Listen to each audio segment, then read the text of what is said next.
Kan, bukankah dengan adanya teknologi manusia bisa mengetahui sebagian dari 5 hal gaib di atas, seperti tahu isi rahim dan tahu perakiraan cuaca? Jawab, kita tidak mengingkari bahwa dengan teknologi manusia bisa mengetahui isi rahim, bahkan bisa merekam gerakan bayi hingga denyut jantungnya. Manusia juga memprediksi jenis kelamin bayi, namun yang diketahui manusia dengan teknologi itu belum semuanya. Teknologi USG tidak bisa mengetahui takdir sang janin, berapa jatah umur, berapa jatah rezekinya, termasuk bagaimana akhir hidupnya. USG tidak bisa menjangkau itu. Sementara perakiraan cuaca hanya perkiraan dan terbukti cukup sering meleset dari kenyataannya.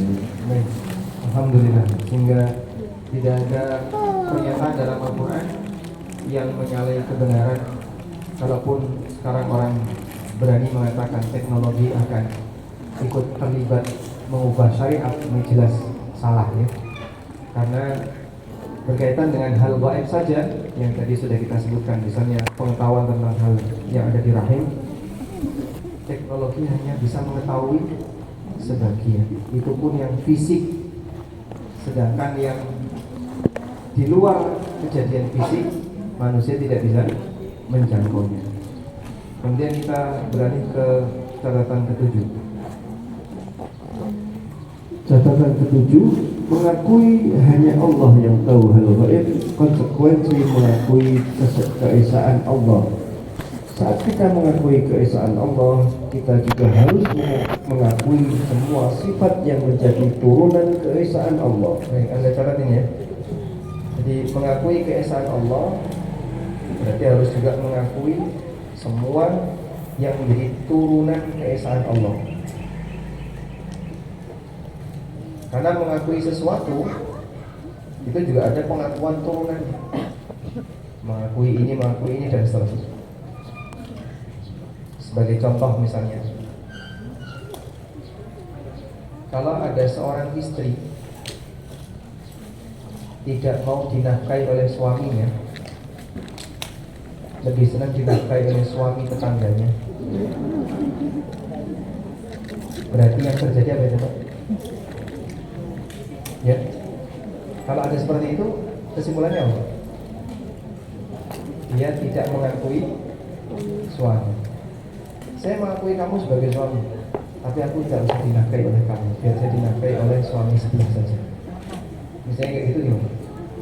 Emosi nggak si lelaki? Kenapa emosi? Kan malah senang dikira-kira. Hah?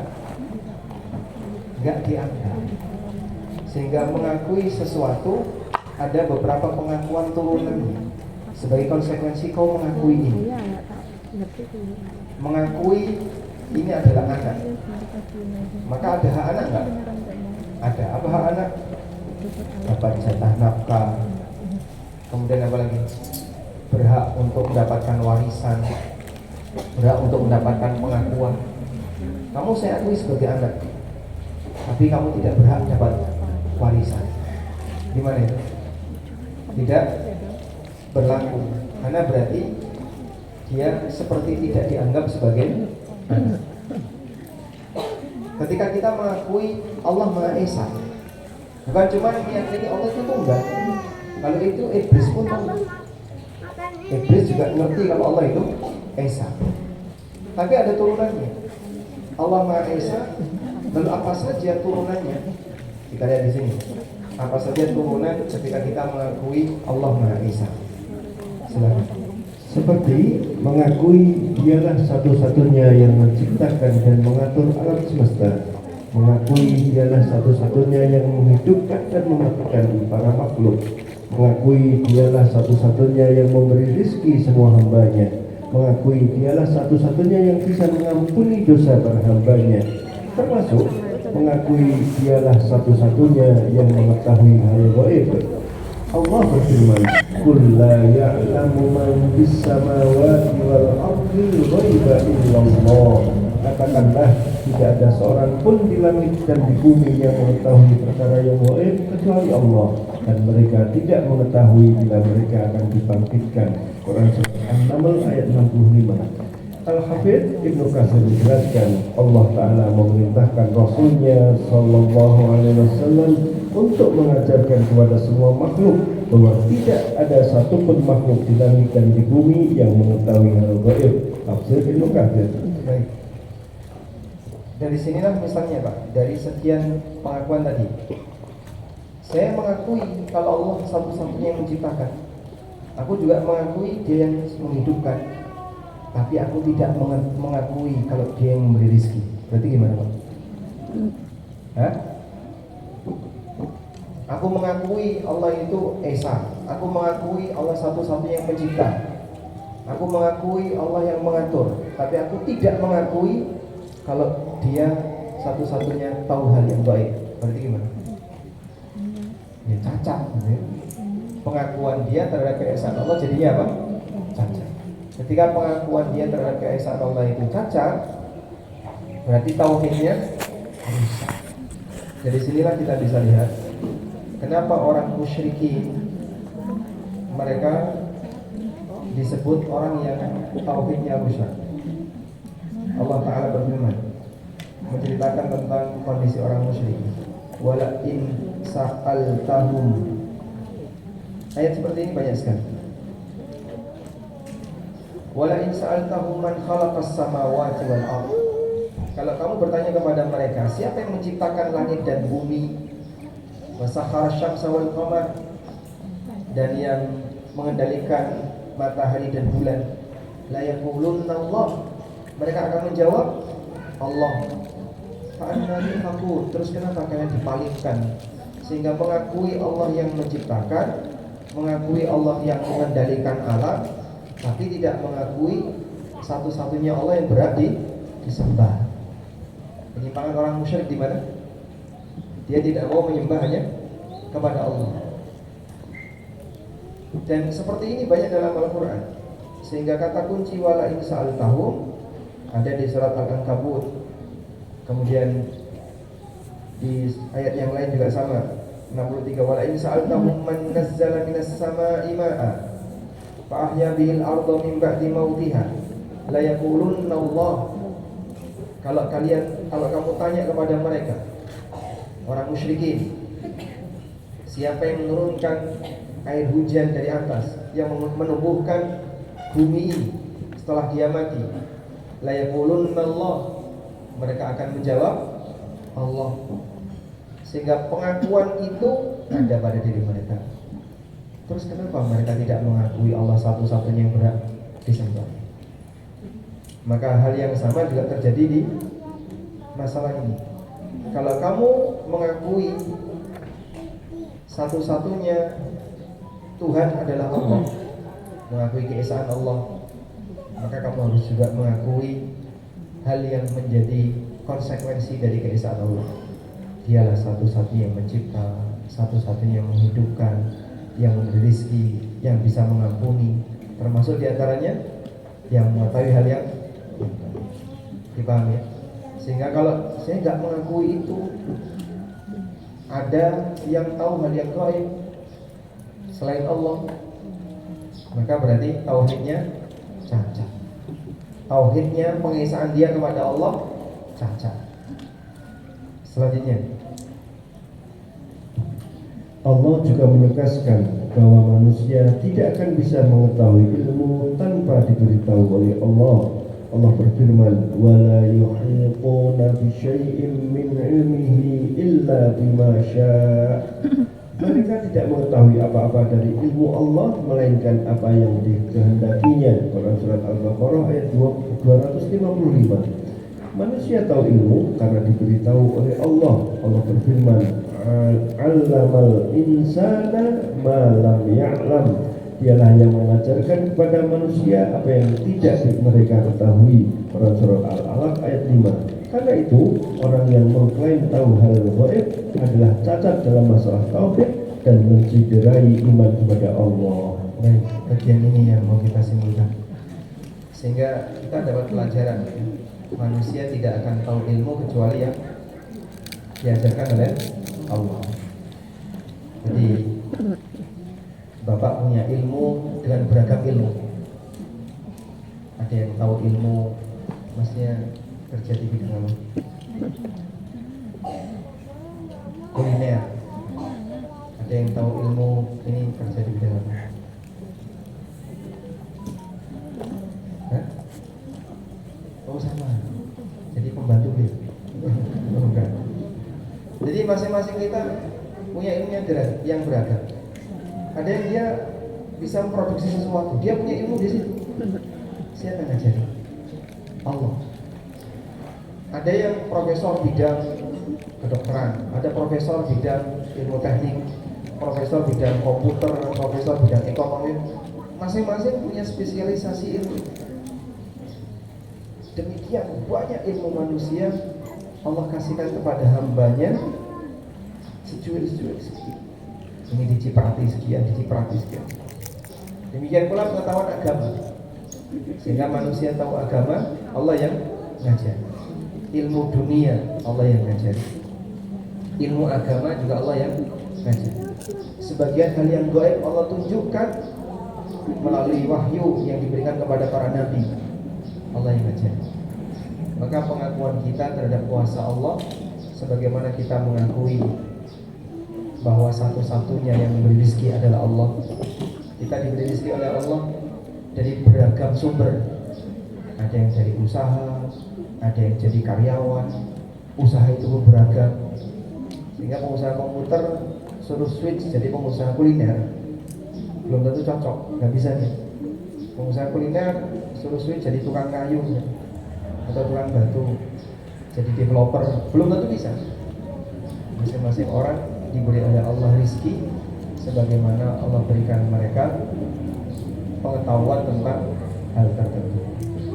Baik, pengakuan seperti ini penting untuk selalu ada pada diri kita, agar kalaupun kita tahu ilmu tidak menjadi jumau, sombong, merasa hebat. Aku ngerti, rajin belajar dari dia sombong.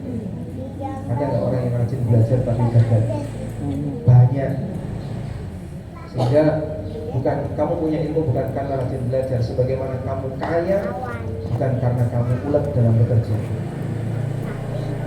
Masing-masing orang diberi oleh Allah pengetahuan ilmu yang beragam. Baik, sekarang kita baca catatan ke-8. Catatan ke-8, tahu hal gaib merupakan bagian dari tanda kenabian. Manusia bisa terpukau dengan orang yang berbicara hal gaib, apalagi ketika tebakannya ternyata terbukti. Bagian dari mukjizat Nabi Isa alaihissalam yang Allah sebutkan dalam Al-Quran adalah mengetahui hal gaib. Beliau tahu harta yang disimpan masyarakat dan makanan yang dikonsumsi mereka. Allah berfirman menyebutkan aneka mukjizat Nabi Isa, wa ubri'ul akmaha wal abrasa wa uhyil mauta bi'idnillahi wa unabbi'ukum bima ta'kuluna wa ma tadakhiruna fi buyutikum inna fi dzalika laayatan lakum in kuntum mu'minin. Aku menyembuhkan orang yang buta sejak dari lahirnya dan orang yang berpenyakit sopak, dan aku menghidupkan orang yang mati dengan seizin Allah, dan aku kabarkan kepadamu apa yang kamu makan dan apa yang kamu simpan di rumahmu. Sesungguhnya pada yang demikian itu adalah suatu tanda kebenaran kerasulanku bagimu, jika kamu bersungguh-sungguh, jika kamu sungguh-sungguh beriman. Surat Ali Imran ayat 49. Baik, ada akmah di sini. Lihat, al-akmah itu buta sejak lahir. Ada al-akma.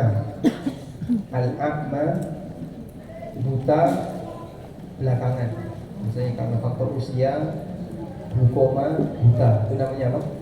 Akma. Orang mengalami kecelakaan terus buta, namanya akma. Kalau akma buta sejak lahir, bisa jadi bola matanya tidak ada. Dan sebagian orang dia nggak punya bola mata, sehingga matanya merem, buta, matanya merem dalam kondisi ini kosong. Namanya apa tadi? Akma. Kemampuan Nabi Isa, wa ubri'ul akma. Aku bisa menyembuhkan akma. Kalau akmah bisa disembuhkan, apalagi akmah. Tapi ini mukjizat, sehingga mustahil bisa ditiru oleh manusia, karena ini bagian dari keistimewaan Nabi Isa alaihissalam. Ini diusap, yang sebelumnya buta nggak punya bola mata jadi punya bola mata dan bisa melihat.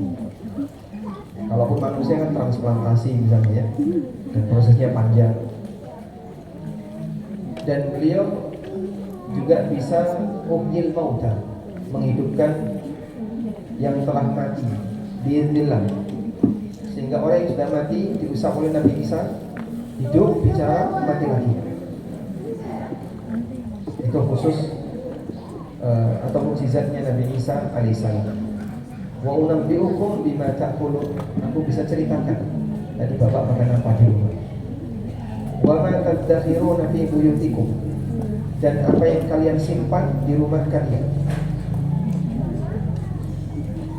Dan manusia tidak punya kemampuan seperti ini. Andai kan punya kemampuan seperti ini, aku tahu simpanan kalian semua. Jadi di atasnya itu ada saldo tertulis di atas kepala masing-masing. Oh, saldonya ini sekian, saldonya ini sekian. Masya Allah, itu pegawai pajak agak susah untuk buka. Inna fi dzalika laayatan lakum, itu semuanya adalah tanda puasa untuk kalian in kuntum mu'minin, jika kalian beriman. Kenapa mukjizatnya Nabi Isa seperti ini? Karena dominan orang ketika itu mereka kagum dengan ilmu kedokteran, sehingga banyak orang yang merasa kagum dengan kedokteran di zaman Nabi Isa. Maka Allah Subhanahu wa taala berikan kemampuan kepada beliau yang dominan, mukjizatnya adalah berkaitan dengan masalah menyembuhkan orang sakit, sampai bisa menyembuhkan yang sudah mati. Baik, selanjutnya beberapa orang kafir masuk Islam setelah Nabi SAW menyebutkan kepada mereka makar yang mereka sembunyikan. Mereka merasa yakin bahwa tidak mungkin manusia biasa bisa mengetahui hal itu kecuali jika mendapatkan wahyu.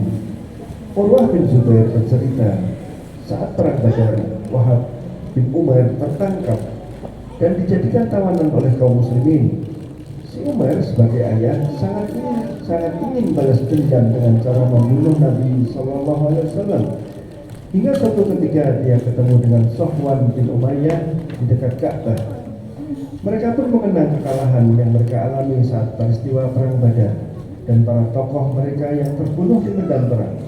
Lalu Umar menyampaikan ke Sofwan, demi Allah, andai bukan karena utang yang sementara ini aku belum bisa melunasinya, atau karena keluarga yang aku khawatir akan terabaikan jika aku mati, maka aku akan mendatangi Muhammad untuk membunuhnya, karena aku punya tugas, anakku ditawan mereka.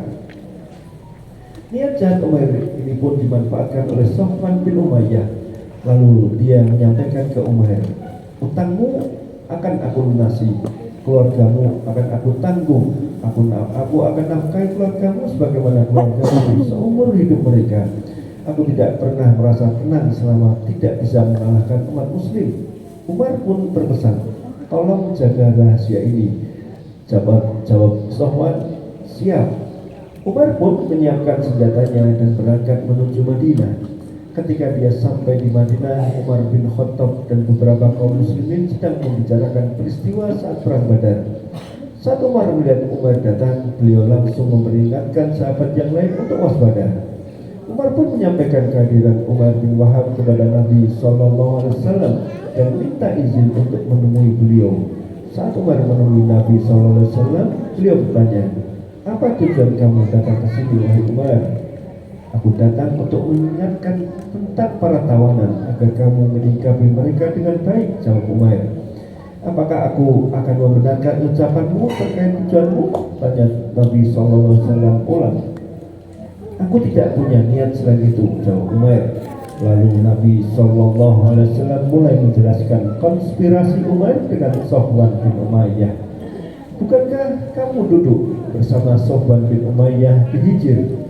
Lalu kalian bercerita tentang korban perang Badar di kalangan Quraisy. Kemudian kamu bilang ke dia, andaikan bukan karena utang dan keluargaku, aku akan berangkat untuk membunuh Muhammad. Lalu Sofwan bersedia untuk menanggung utangmu dan nafkah keluargamu dengan syarat kau membunuhku, namun Allah menghalangi rencanamu. Mendengar penjelasan ini, Umar langsung menyatakan diri masuk Islam. Aku bersaksi bahwa Anda adalah utusan Allah, ya Rasulullah. Dulu kami mendustakan Anda ketika Anda menyampaikan berita langit dan wahyu yang turun kepada Anda. Sementara kejadian ini tidak ada yang tahu selain saya dan Sofwan. Demi Allah, aku mengetahui tidak ada yang memberitahu hal ini kecuali Allah. Hadis riwayat Tabrani. Dan mereka sudah janjian untuk apa? Saling merahasiakan, jangan sampai ada yang tahu rahasia kita berdua. Ternyata Nabi SAW sudah tahu, dan bagian itulah yang membuat Umair ini tertarik untuk masuk Islam. Begitu langsung diceritakan, asyhadu annaka Rasulullah. Aku bersaksi bahwasanya engkau adalah utusan Allah. Qad kunna ya Rasulullah nukadzibuka bima kunta ta'tina bihi min khabaris sama. Dulu kami mendustakan Anda wahai Rasulullah dengan berita langit yang datang kepadamu, wa ma yanzilu 'alaika minal wahyi, dan wahyu yang turun kepadamu. Wa hadza amrun, padahal peristiwa ini lam yahdurhu, tidak ada satupun orang yang hadir yang menyaksikan kecuali aku dan Sofwan. Wallah, demi Allah, inni la'lamu ma ataka bihi ilallah. Aku yakin tidak ada yang mendatangkan berita seperti ini kepadamu kecuali Allah. Masya Allah.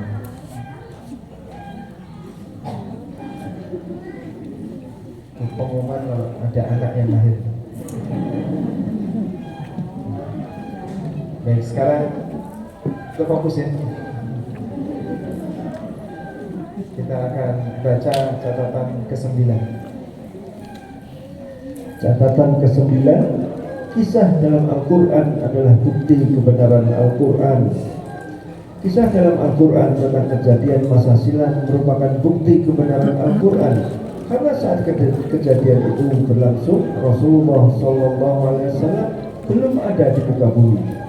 Beliau tidak hadir ketika kejadian itu, namun beliau bisa bercerita dengan detail dan sinkron dengan kisah yang disebutkan dalam kitab-kitab sebelumnya. Setelah Allah menceritakan kisah Nabi Nuh, Allah berfirman, "Tilka min amba'il ghaibi nuhiha ilaika ma kunta ta'lamuha anta wala qaumuka min qabli hadza."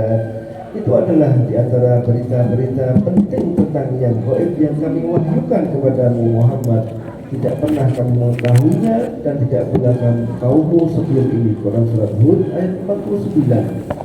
Setelah Allah menyebutkan kisah Yusuf dengan sangat detail, Allah berfirman, "Dzalika min amba'il ghaibi nuhihi ilaika wa ma kunta ladaihim id ajma'u amrahum wa hum yankurun." Demikian itu adalah di antara berita-berita yang gaib yang kami wahyukan kepadamu Muhammad, padahal kamu tidak berada pada sisi mereka ketika mereka memutuskan rencananya untuk memasukkan Yusuf ke dalam sumur dan mereka sedang mengatur tipu daya. Quran Surat Yusuf ayat 102.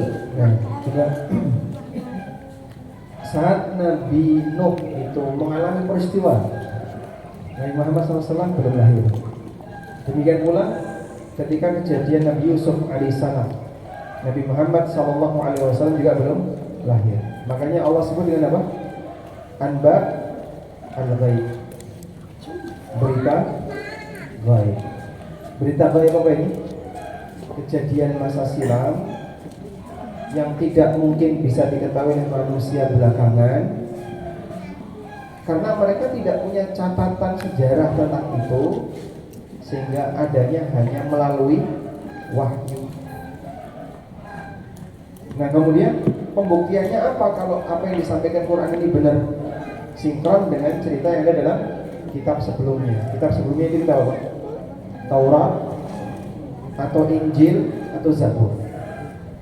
Karena di sana juga ada akhbaru man sabaq, berita tentang orang-orang masa silam.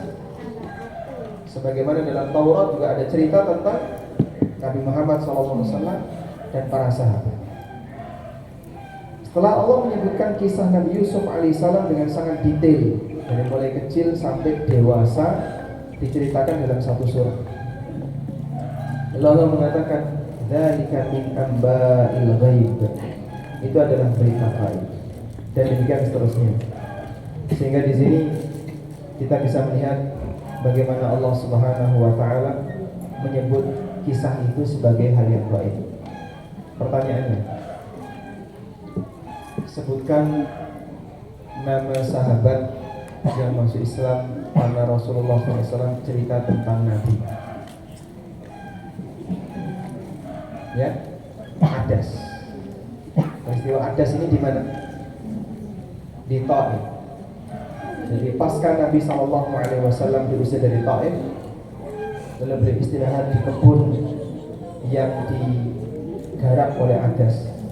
Adas ini bukan pemilik ya, tapi pekerja. Lalu pemiliknya minta kepada Adas, suguhkan kepada Muhammad, kasihan dia, kasih dia anggur, dikasih satu tanda. Nah, kemudian terjadi obrolan antara Adas dengan Nabi Muhammad SAW. Saat terjadi obrolan itu, Nabi SAW cerita tentang Nabi siapa? Nabi siapa? Yunus bin Matta. Lalu Adas tanya, dari mana kau tahu Yunus? Aku adalah seorang Nabi. Sehingga tahu cerita Nabi dulu itu hebat. Kita saja ya, untuk diceritani tentang para Nabi kan senang lah ya. Walaupun mungkin rotok kita terus dicampuri banyak dengan yang tidak ada sumbernya. Dulu kita masih kecil seperti itu, dengan para Nabi.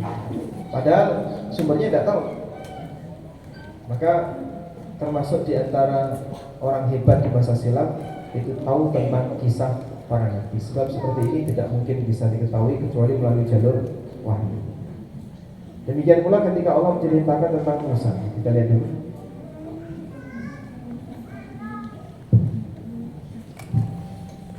Ketika Allah menceritakan tentang Nabi Musa, Allah berfirman, "Wa ma kunta bijanibil gharbi id qadayna ila Musa al-amra wa ma kunta minasyahidin." Dan tidaklah kamu Muhammad berada di sisi yang sebelah barat ketika kami menyampaikan perintah kepada Musa, dan tidak pula kamu termasuk orang-orang yang menyaksikan. Quran surat Al-Qasas ayat 44. Ketika Allah menceritakan tentang Nabi Zakaria, Allah berfirman, "Dzalika min amba'il ghaibi nuhihi ilaika wa ma kunta ladaihim id yulquna aqlamahum ayyuhum yakfulu Maryama wa ma kunta ladaihim id yahtasibun." Yang demikian itu adalah sebagian dari berita-berita gaib yang kami wahyukan kepadamu ya Muhammad, padahal kamu tidak hadir beserta mereka ketika mereka melemparkan anak-anak panah mereka untuk mengundi siapa di antara mereka yang akan memelihara Maryam, dan kamu tidak hadir di sisi mereka ketika mereka bersengketa. Quran surat Al-Imran ayat 44. Baik. Ini ada footnote. Ini ada satu pelajaran berkaitan dengan bagaimana Allah Subhanahu wa taala memberikan penghargaan kepada Nabi Muhammad SAW, dan bagaimana cara Allah Subhanahu wa taala memuliakan Nabi Muhammad SAW. Kalau ada orang tua terus bapak bilang kepada beliau, "Bapak jangan di sebelah kanan, di sebelah kiri saja." Kalimat itu sopan atau tidak? Ya? Bapak jangan di sebelah kanan ya, Bapak di sebelah kiri saja. Kalimat itu sopan atau tidak? Kenapa? Karena ungkapan kiri itu memberi kesan kurang bagus. Bapak jangan di sebelah kanan, di sebelah kiri saja. Ini kurang bagus. Misalnya, kamu jangan di atas, di bawah saja. Bagus. Sopan gak? Hah? Gak sopan, kenapa? Karena terkesan merendahkan, ya? Sehingga bahasa itu memuat kesan. Bahasa memuat kesan. Dan Bapak jangan di atas, Bapak di bawah saja. mengesankan apa? Nggak sopan. Tapi lain halnya kalau kalimatnya Anda ganti, jangan di sini Pak, di situ saja. Kata sini sama situ sama beda, ya? Setara. Sehingga mau sini dan situ itu setara. Bapak jangan di sini, Bapak di situ saja. Sehingga kalau kita nyuruh seseorang, kamu jangan di atas, di bawah saja. Dengan kamu jangan di situ, kamu di sini saja. Sama atau beda? Beda. Sekarang kita lihat ya. Allah Subhanahu wa taala menceritakan tentang di mana posisi Musa mendapatkan wahyu. Sehingga nanti kita akan lihat betapa Allah memilih kata dalam Al-Quran itu sangat indah. Allah menyebutkan bahwa Musa mendapatkan wahyu di Gunung Tur, di posisi kanan. Allah sebut min janibit turil aiman, di sisi sebelah kanan dari Gunung Tur. Allah memberikan wahyu kepada Musa di sisi sebelah kanan dari Gunung Tur. Di ayat yang lain Allah juga mengatakan, ya Bani Israel, qad anjaynakum min aduwikum wa wa'adnakum janibat turil aiman. Wahai Bani Israel, kami telah menyelamatkan kalian dari musuh kalian, dan kami mengambil janji kalian di sebelah kanan dari Bukit Tur. Dan Nabi SAW menceritakan semua kejadian ini dengan sangat detail sebagai bukti kalau beliau adalah orang yang mendapatkan wahyu. Dan itu dibenarkan oleh Bani Israel. Bani Israel punya catatan sejarah tentang bagaimana leluhur mereka dulu di zaman Musa. Yang leluhur mereka dulu di zaman Musa pernah mengambil janji di atas Bukit Tur, dan Allah sebut di sebelah kanan. Lalu ketika Allah hendak membuktikan kebenaran Nabi Muhammad SAW sebagaimana para nabi yang lain, kamu tidak hadir di sini, tapi kamu bisa menceritakan. Allah tidak mengatakan wa ma kunta bi janibil aiman, kamu tidak ada di sebelah kanan Gunung Tur. Oh, berarti dia di sebelah kiri. Memberi kesan apa? Memberi kesan apa? Kurang sopan, gitu ya. Sehingga kalau Allah mengatakan kepada Nabi Muhammad SAW, ini kan kejadiannya di Gunung Tur sebelah apa? Kanan. Kalau Allah mengatakan kamu tidak ada di sebelah kanan Gunung Tur, oh, berarti Muhammad nggak layak di sebelah kanannya. Muhammad layaknya di kiri. Memberi kesan negatif. Karena itu ketika Allah Subhanahu wa taala hendak mengatakan bahwa Nabi SAW tidak ada di situ, Allah mengatakan wa ma kunta bijanibil gharbi, wa ma kunta bijanibil gharbi, engkau tidak berada di sebelah barat Gunung Tur. Engkau tidak berada di sebelah baratnya Gunung Tur. Karena kejadian itu ada di sebelah barat, dan Allah sebut di sebelah kanan. Sebelah barat disebut kanan, berarti lihatnya dari utara. Maka sudut pandang untuk melihat sesuatu itu dari utara. Dan wallahu a'lam, fitrah manusia mengatakan utara itu diungkapkan dengan atas. Sehingga kalau kita nyebut ke utara, petanya gambarnya ke bawah, atas ke bawah. Utara itu atas. Ketika Allah mengatakan sebelah kanan, kanan itu dilihat dari mana? Dilihat dari timur, barat, selatan, utara. Jadi jangan Allah mengatakan wa ma kunta bijanibil gharbi, kau tidak berada di sebelah barat. Berarti lihatnya dari utara. Rasulullah SAW dimuliakan oleh Allah.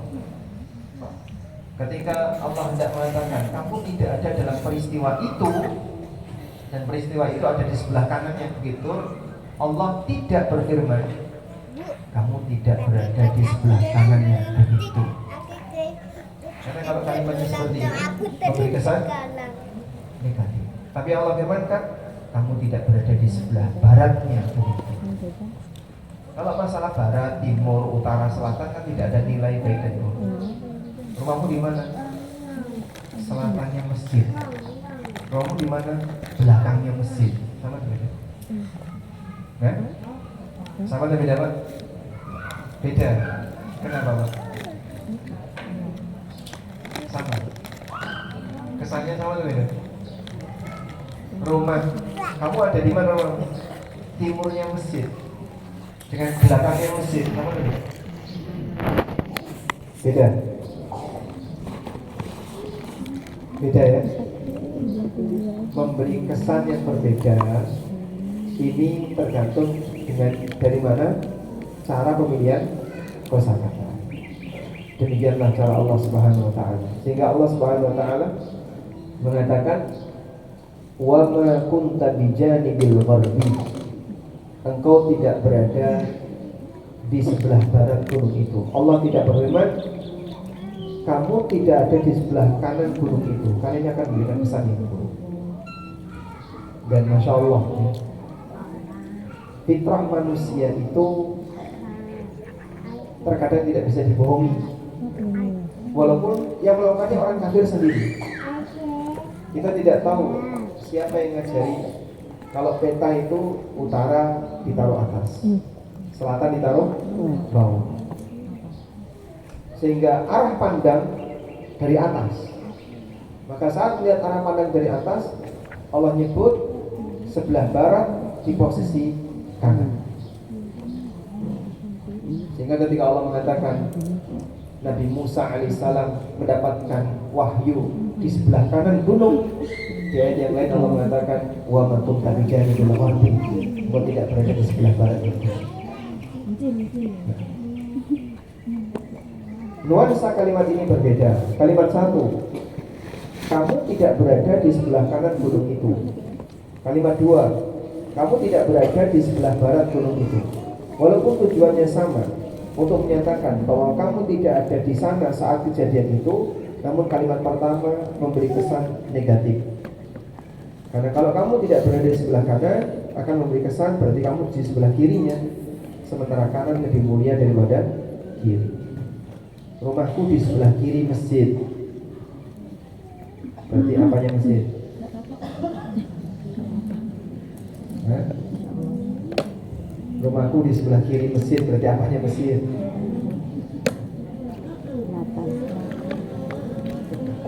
Selatan. Selatan. Tergantung masjid ada kemana? Barat. Selatan. Kalau Anda menyatakan rumahku di sebelah kanan masjid, itu berarti apa? Utara. Utara, selatan, Utara. timur, barat. Utara.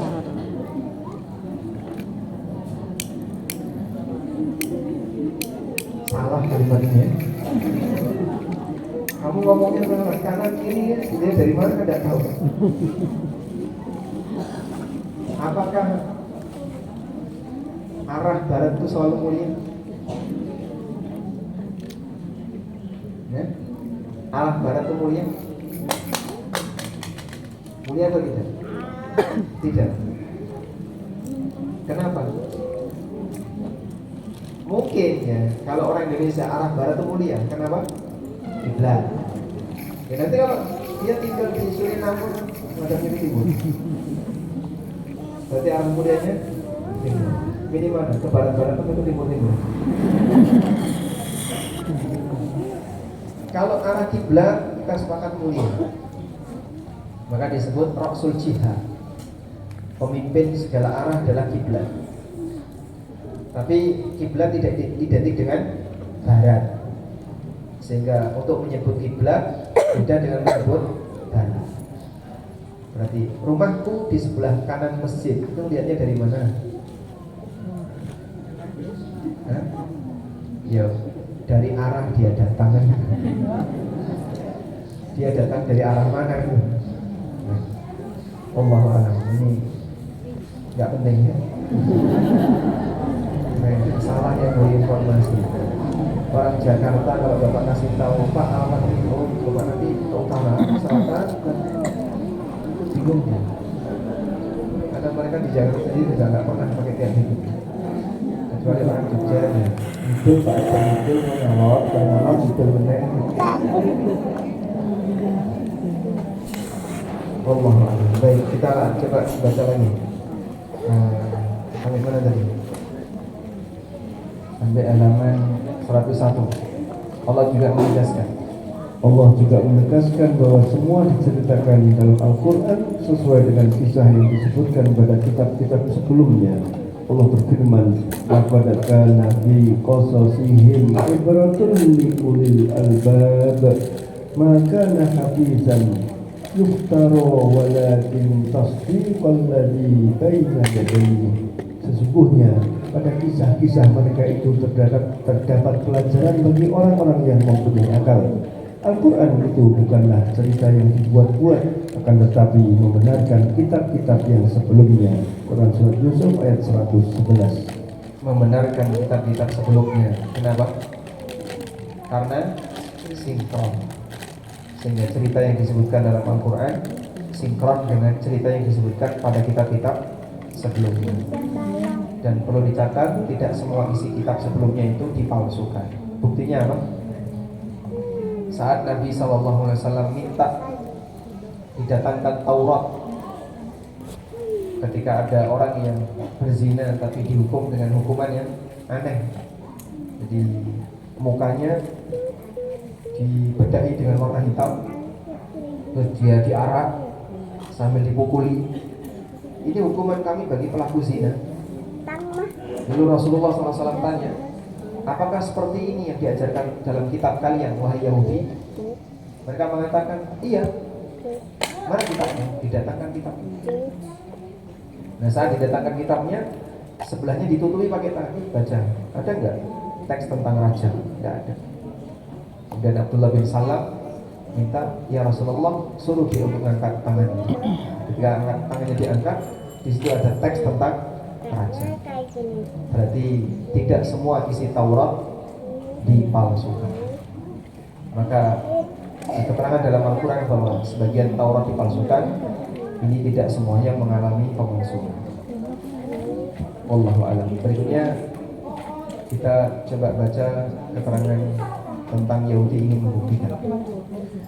Yahudi ingin membuktikan. Ibnu Abbas radhiyallahu anhu bercerita, suatu hari sekelompok orang Yahudi mendatangi Nabi SAW. Mereka mengatakan, wahai Abul Qasim, tolong jelaskan kepada kami beberapa hal. Kami akan tanyakan kepada Anda. Tidak ada yang tahu jawabannya kecuali seorang Nabi.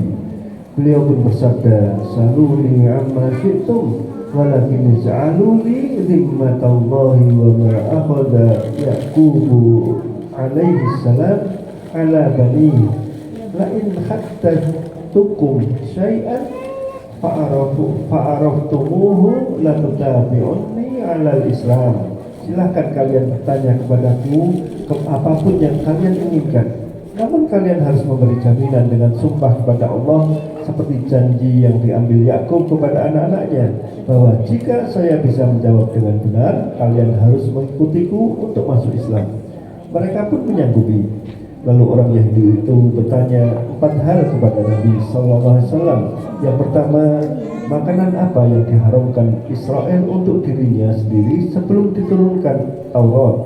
Yang kedua, seperti apa mani lelaki dan mani perempuan, dan bagaimana bisa menjadi anak laki-laki? Yang ketiga, bagaimana kondisi Nabi yang ummi ketika tidur? Yang keempat, siapa yang menjadi wali Anda di kalangan malaikat? Dan semua bisa dijawab oleh Nabi SAW.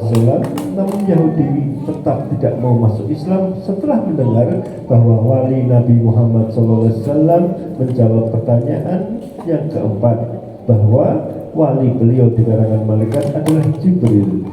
Para Yahudi anti Jibril, dan itu dijadikan alasan untuk tidak masuk Islam. Hadis riwayat Ahmad Nasai dan disahihkan Ahmad Syakir. Baik. Di sini kita tambahkan catatan. Seperti janji yang diambil Yakub kepada anak-anaknya. Bapak kasih tanda nomor 1 ini ya. Nah, apa janji yang diambil Yakub kepada anak-anaknya?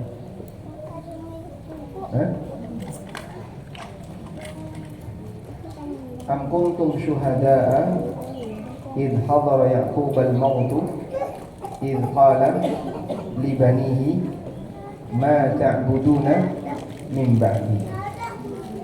Nah, di sini janji Yakub kepada anak-anaknya.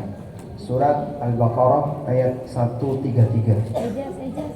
Janji Yakub kepada anaknya disebutkan di surat apa? Al-Baqarah ayat 133. Janji Yakub kepada anaknya ada di Quran surat Al-Baqarah ayat 133. Bahwa setelah Yakub meninggal, anaknya siap untuk masuk Islam. Ma ta'buduna min ba'di qalu na'budu ilahaka wa ilaha abaika Ibrahim wa Ismail wa Ishaq. Al-Baqarah 133. Sehingga Yahudi ketika mau bertanya kepada Nabi SAW dijanji dulu, nanti kalau aku bisa jawab dan kalian akui kebenarannya, mau gak kalian ikut aku? Kemudian mereka pun menyanggupi hal itu. Pertanyaannya 4 nih. Makanan apa yang diharamkan oleh Israel untuk dirinya sendiri sebelum diturunkan Taurat? Allah Subhanahu wa taala mengatakan, kullu ta'ami kana hillan li bani Israila illa ma harrama Israilu ala nafsi min qabli an tunazzala Taurat. Di surat Ali Imran ayat 93. Semua makanan dulu halal bagi Bani Israel kecuali yang diharamkan oleh Israel untuk dirinya sendiri. Israel di sini siapa? Israel di sini siapa? Yakub. Israel mengharamkan beberapa makanan untuk dirinya. Maka itu berlaku untuk seluruh anak keturunannya. Min qabli an tunazzala Taurat, sebelum Taurat diturunkan. Sehingga aturan halal haram sebelum Taurat diturunkan itu mengikuti apa yang menjadi keputusan Nabi Yakub. Nabi Yakub nggak mau ini, seluruh anak keturunannya nggak boleh makan itu.